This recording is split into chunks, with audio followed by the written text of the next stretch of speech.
Hi everyone, it's Sally Trussler from Core Contact Therapy in Bristol. Today I'm going to talk to you about tight calves. It's a very common theme in my treatment room as I treat mainly runners, but it doesn't always just affect runners. I see people who might be running, say, long distances or even short distances and experience the same kind of pain. It could hamper their training. It can come on during a run, so they have to stop running and try and stretch out their calves. Or it could be they stop running and then their calves just seize up and get really tight. And I've seen people who don't even run at all and just through walking can get tight calves. One of the common solutions to tight calves is to stretch the calves, massage the calves, hockey ball the calves, or even foam roll the calves, which is unbearably painful if you have tight calves. So why do we do this? Why don't we ask a better question and think smarter about what it is that you're trying to achieve? And a lot of the time with tight muscles anywhere in the body is maybe ask a question, why is it tight in the first place?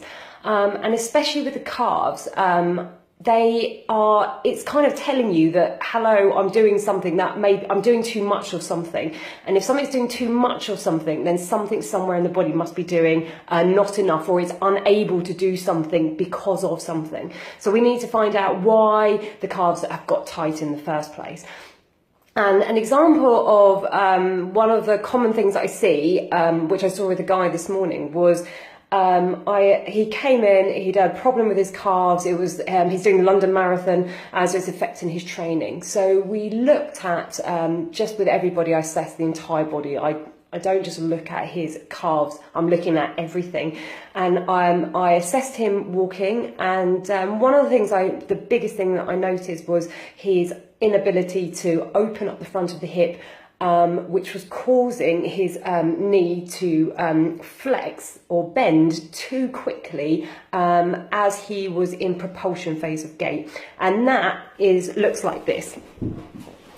So propulsion phase is when you're pushing off the ground, and it's very powerful movement in running because we get a lot of free energy from this hip opening. As soon as we let go of that foot, it's going to drive our leg forward, okay? If you are stuck in an anterior tilt, and I mean the pelvis tilted forward, a lot of the time this is going to close the hip down. We're going to unable to load this tissue at the front of the hip. The knee, you can already see it happening there. If I tilt the pelvis forward, that knee just wants to bend. And then I've got this loaded calf at the back. So now this calf is under a lot of load. When in an ideal world, what we'd like to see is when we're pushing off the ground, is that this hip is opening here, so we should have a nice big load at the front of this hip. This knee should be extending, and we're extending our spine as well. So so what I saw with the guy earlier was I saw a nice sort of that rounded shoulder look. The hip was closed at the front, and I could see this knee just dropping way too quickly as he was about to swing the leg through. So one of the things we looked at was opening the front of the hip and changing the timing of how quickly that knee was bending. We also looked at some of the mechanics of the foot and also up in the spine. But ultimately, I just wanted to give you a taste of if something's really tight, look somewhere else in the body. You can often find it through another joint. It may be just stuck and it's unable to open as well as it could do. So therefore the body just gets overloaded in other areas. But stretching and pummeling something to death, if it doesn't get rid of it, then it's not the right place to go.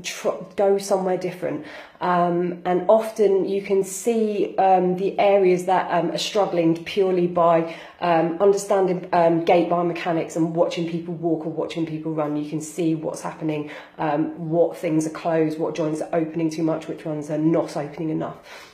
So that's what we looked at with him. We got him to explore a new, different position of the hip. We slowed down the timing of how quickly that knee was bending. We looked at the foot. We tied it all together and gave him a specific movement for him to go away and work with, which wasn't stretching his calf at all. It was working on other areas of the body to allow him to experience what should be happening through his gait cycle, which will make him way more efficient in running. So if you'd like to know more about how I work, or if you have tight calves or persistent tight calves, or you've been using that foam roller on a hamstring or a quad and that tightness is just there, I would suggest looking in a different place. You'll be surprised at where else in the body the real problem is hiding, not where your pain or where you're perceiving pain or tightness is usually just the symptom way down the line. Either comment below or email me to ask me any questions. I'm happy to help. Okay, thanks.